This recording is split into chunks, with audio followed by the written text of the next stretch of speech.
ناظرین گرامی، موت ایک ایسی حقیقت ہے جس کا سامنا ہر ذی روح نے کرنا ہے، اور ہر ذی روح کو ایک نہ ایک دن قبر میں جانا ہی ہے اور قبر کے حوالہ کیے جانا ہے۔ اور ہم میں سے ہر شخص کو قبر میں بھی اپنے اچھے اور برے اعمال کی جواب دہی کے لیے تیار ہونا ہے۔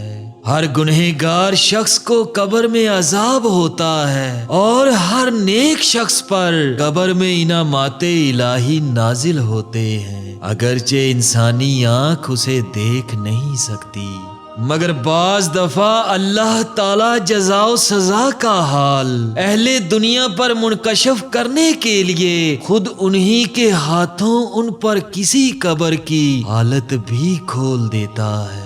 مثلاً کسی کفن چور نے کوئی قبر کفن چرانے کی غرض سے کھولی تو قبر میں راحت و عذاب کا حال دیکھ کر یا تو خوف و دہشت سے وہ مر گیا، یا پھر راحت خداوندی کا نمونہ دیکھ کر توبہ کر لی، یا پھر کسی قبر کی منتقلی میں اللہ نے قبر والے کا حال دکھلا دیا۔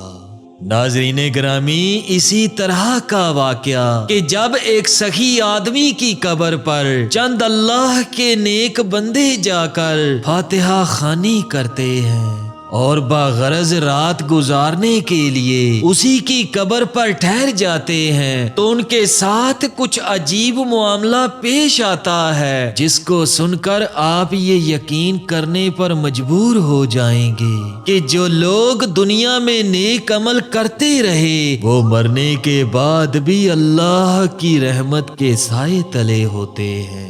ایمان افروز واقعہ سننے کے لیے ویڈیو کو مکمل دیکھیں۔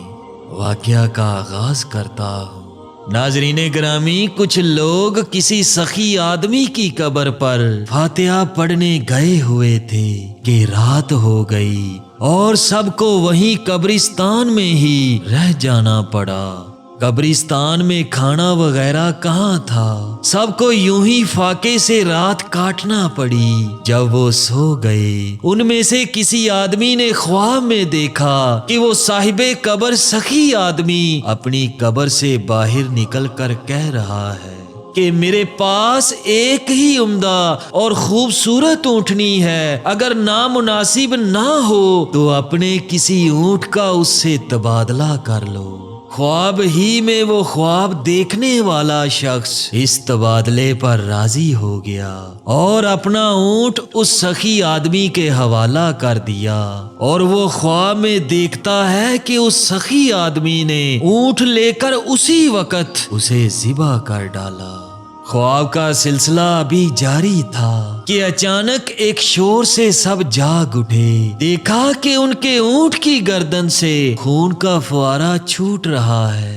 ان لوگوں نے جلدی جلدی چاروں طرف دیکھا مگر انہیں کچھ بھی نظر نہ آیا۔ بہرحال مجبور ہو کر سب نے اس اونٹ کو ذبح کیا اور اس اونٹ کے گوشت سے تنور شکم کو ٹھنڈا کیا۔ صبح ہوتے ہی یہ لوگ قبرستان سے باہر نکلنے بھی نہیں پائے تھے کہ ایک آدمی ایک اونٹنی کی نکیل تھامے ہوئے آتا دکھائی دیا۔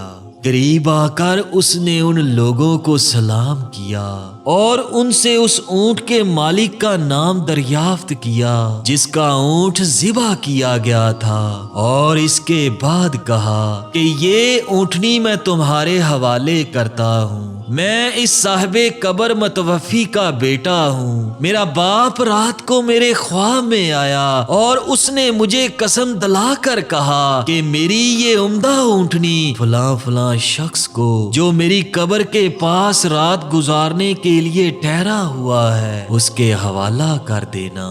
اس لیے صبح ہوتے ہی یہ میں اونٹنی لے کر تمہارے پاس پہنچ آیا ہوں، یہ اپنی امانت پکڑو۔ اس کے بعد اس نے یہ بھی بتایا کہ تم نے خود خواب ہی میں اپنے اونٹ سے اس اونٹنی کو بدل لینا منظور کر لیا تھا، اور یہ سب باتیں میرے متوفی باپ نے تم سب کی ضیافت کی خاطر قصدن انجام دی۔ اپنی یہ اونٹنی پکڑ لو اور خیر خیریت سے اپنے گھر کو لوٹ جاؤ۔ ناظرین گرامی، اس واقعہ سے یہ ثابت ہوا کہ دنیا میں جو لوگ نیکی والی زندگی گزارتے ہیں وہ مرنے کے بعد اللہ کے خاص بندوں میں شامل ہو جاتے ہیں، اور اللہ ان کے ساتھ مرنے کے بعد بھی بھلائی کرتا رہتا ہے۔ جزاک اللہم خیرن کثیرا۔ اللہ تعالیٰ سے دعا کرتا ہوں کہ اللہ پاک ہم سب کو نیکی والی زندگی گزارنے کی توفیق عطا فرمائے اور ہم سب کا خاتمہ بالخیر کرے، آمین ثم آمین۔